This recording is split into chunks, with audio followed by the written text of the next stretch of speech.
कि हिंदुस्तान का अक़लियतों पर जुल्म इस बात का सबूत है बाकायदा कि कायदे आज़म का जो दो कौमी नज़रिया था वो बिल्कुल दुरुस्त था और हमेशा दुरुस्त रहेगा। सूअर के गोश्त खाने वाले मोहम्मद अली जिन्ना शराबी जो अपनी दोस्त की बेटी 16 साली बेटी को लेके भाग गया, उसे अगर कुछ लोग कायदे आज़म कहते हैं, इसमें मेरा कसूर नहीं है।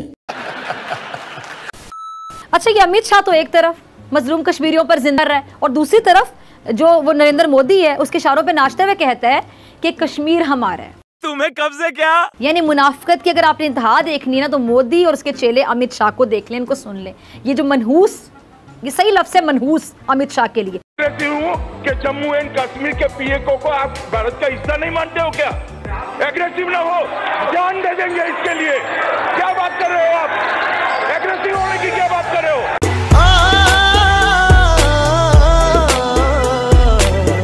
लेकिन एक बात अमित शाह को याद रखनी चाहिए कि तुम्हारे जैसों के मकरू चेहरे कायदे आज़म ने बहुत पहले एक्सपोज कर दिए थे।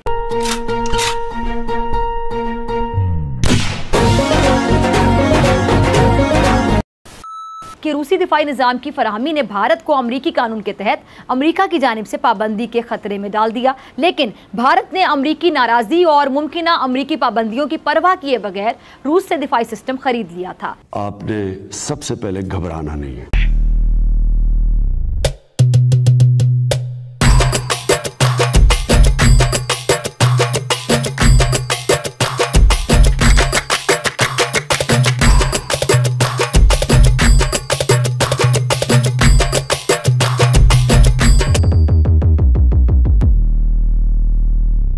पाकिस्तान की एक मासूम पत्रकार है जो हमेशा भारत को कोसती रहती है। काफ़ी दिनों से बड़ी शांत बैठी हुई थी, बड़ी चुपचाप बैठी हुई थी, भारत के खिलाफ कुछ बोल नहीं रही थी। लेकिन कल अचानक पता नहीं कहाँ से उसने क्या खाया है तो धमाधम उल्टिया करी है। उल्टिया करने का रीज़न सिर्फ एक ही है कि जो भारत ने S4 पंजाब बॉर्डर में लगाया है, जो इंडिया के पास में आया है, तो इन गरीबों की तो औकात है नहीं कि खरीद ले S4, तो करेगा ये बैठ के, फिर बैठ के भारत की करते हैं बुराइयाँ। और इनका भारत की बुराइयाँ करना बनता भी है क्योंकि वो S4 जो उड़ाएंगे वो पाकिस्तानियों को उड़ाएंगे। तो आप इंजॉय कीजिए, आपका भाई मिलेगा आपको आखिरी में। मेरे साथ सीनियर दिफाई तज्जियाकार ब्रिगेडियर रिटायर्ड हारिस नवाज साहब मौजूद हैं। ब्रिगेडियर साहब, अमेरिका की परवाह किए बगैर भारत ने अपनी एयरफोर्स के कई अफसरान को ये सिस्टम ऑपरेट करने की रूस में तरबियत भी दिलवाई है, तो क्या अमेरिका भारत पर पाबंदियां लगाएगा? क्योंकि पिछले साल रूसी जो दिफाई निज़ाम है वो ख़रीदने पर अमेरिका ने तुर्की पर भी पाबंदियाँ आयद की थी, आपको याद होगा। जी बिल्कुल, नॉट ओनली कि उन पर पाबंदियाँ लगाई थी बल्कि उनको FATF में भी डाल कर रख दिया, उनको प्रेशराइज करने के लिए कि आपने रशियन S400 नहीं लेने। लेकिन देखें, इंडिया हमेशा ये कहता है उसका सबसे बड़ा दुश्मन जो वो चाइना है, चाइना से डर है और सबसे पहले उसने ये S400 मिसाइल जो हैं ये पाकिस्तान की सरहद पे लगाए हैं। इससे अंदाज़ा लगाएं कि पाकिस्तान को वो नंबर 1 दुश्मन समझता है। नंबर 2, ये 400 S400 लगा लें या S400 800 लगा लें, ये होता है it is man behind the gun. चलाना प्रोफेशनली आप कितने हैं, प्रोफेशनल ट्रेंड कितने हैं, और आपके मुकाबले में एडवर्सरी जो उसकी पायलट्स और उसकी एयरफोर्स कितनी स्ट्रॉन्ग है, बात यह है। आई थिंक हमने इनको 27 फरवरी को बड़ा अच्छा एक मज़ा चखा दिया था और आइंदा भी चखाएंगे। उसके जवाब में आपने देखा कि पाकिस्तान ने बाबर 2 जो है वो मिसाइल 900 किलोमीटर मार करने वाला वो भी क्रूज मिसाइल भी फायर किया। और हमारी मिसाइल टेक्नोलॉजी इतनी अच्छी है कि हम इन मिसाइल्स को भी तबाह कर सकते हैं।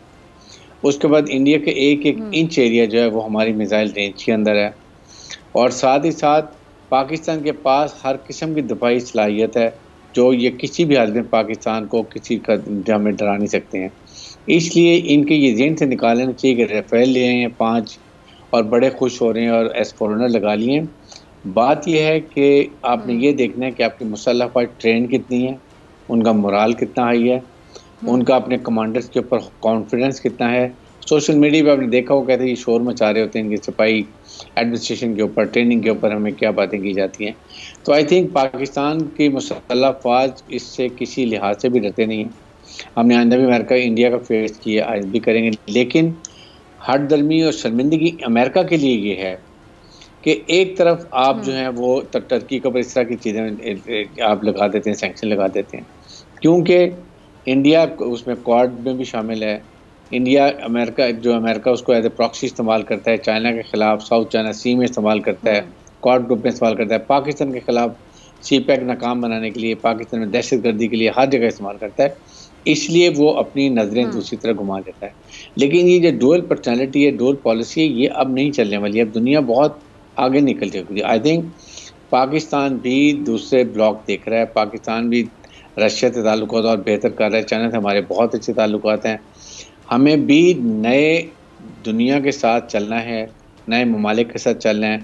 हमने अमेरिका से इंगेज ज़रूर रहना है, उनसे मुज़ाकरात भी करने हैं, लेकिन फैसले अपने मुल्की मफादात में करने हैं। ठीक है। अच्छा ब्रिगेडियर साहब, भारतीय मीडिया के मुताबिक भारत ने जब 5 अरब 50 करोड़ डॉलर के 5 मिसाइल सिस्टम्स के लिए रूस से मुआहदे किए थे, तो भारत ने अमेरिका को ये मैसेज दिया था कि भारत को चीन से खतरे के मुकाबले के लिए इस सिस्टम की ज़रूरत है। तो आपको क्या लगता है कि चीन की दुश्मनी में अमेरिका साथ दे रहा है भारत के इक़दाम का, चीन दुश्मनी में? देखें, definitely America is totally supporting India, क्योंकि वो they want to encircle China, और सबसे बड़ा टूल उनके पास जो है वो इंडिया है। और साथ ही साथ जो भी ममालिक इंडिया और चाइना के दोस्त हैं, उन ममालिक को भी एनसर्कल करना चाहता है, और पाकिस्तान इसलिए विक्टिम बन रहा है। इसलिए वो पाकिस्तान के सीपैक को कामयाब नहीं करने देना चाहता। वो पाकिस्तान के नहीं चाहता कि पाकिस्तान मिलिटरली स्ट्रॉन्ग हो, पाकिस्तान की स्ट्रेटजिक के इम्पोर्टेंस ज़्यादा हो, पाकिस्तान इकनॉमिक तरक्की करेगा। हमारी जियोस्ट्रेटिक लोकेशन ऐसी है कि हम अपने फैसले अपनी मुल्की मफादात में करेंगे, हम इकनॉमिक तरक्की कर लेंगे, IMF वर्ल्ड बैंक के चुंगल से निकल जाएंगे।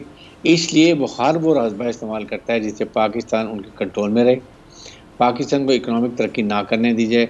आप अयूब का दौर देख लें, ज़िया का दौर देख लें, मुशर्रफ का दौर देखें, जहाँ जहाँ पाकिस्तान ने तरक्की की है उसी मौके पर इंडिया ने हमारी टांगें खींची, अमेरिका ने। इसलिए हमें अपनी दिफाई सलाहियत को खुद इम्प्रूव करना है, जो कि हम इस वक्त बहुत बड़ी मिलिट्री पावर है और इसको दुनिया मानती है। हमारी लड़ाका प्रोफेशनली बैटल हार्डन फौज है, हमारे पास दुनिया की बेस्ट मिसाइल टेक्नोलॉजी है, हम एक न्यूक्लियर मुल्क हैं। इसलिए हमारी तरफ कोई मैली नज़र से नहीं देख सकता, और इंडिया को पता है इस बात के लिए। लेकिन इंडिया का जो काला मुँह खुद ही हो गया जब उन्होंने कहा कि हमें चाइना से अपसेट है। कोई 10,000 उनके पास 8,000 टैंक हैं, क्या पहाड़ी इलाके में नॉर्दर्न इंडिया में ये टैंक इस्तेमाल इंडिया कर सकता है? सब पाकिस्तान के खिलाफ है। But I think we are very well trained, we are well prepared, इंशाल्लाह इससे हमें कोई फ़र्क नहीं पड़ेगा।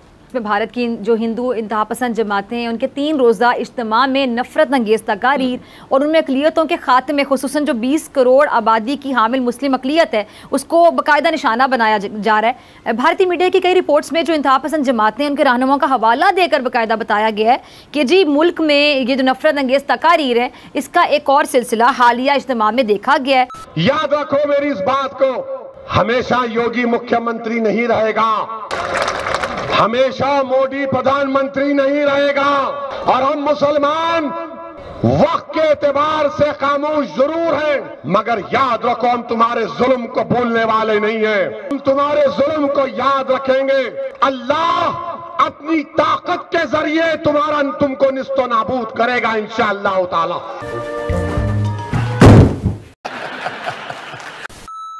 आप लोग अपना ख्याल रखिए। आपका भाई पाक मीडिया से रिलेटेड वीडियो आता रहता है। जय हिंद, वंदे मातरम, जय श्री राम, जय श्री राम, जय श्री राम, जय श्री राम।